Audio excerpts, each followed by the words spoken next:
This is Marine One.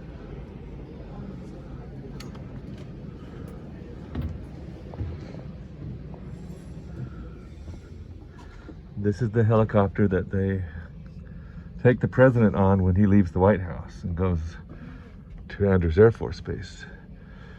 And I thought it would show you what it kind of looks like. It's very small.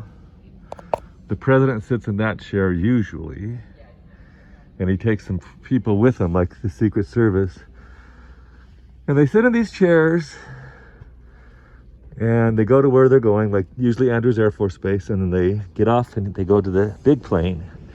Here's an outside look of it. Look at the rotors.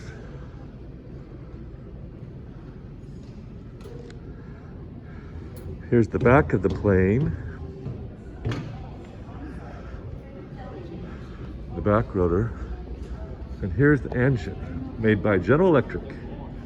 It's a T58 turboshaft engine. You can see all the various gears and the hoses.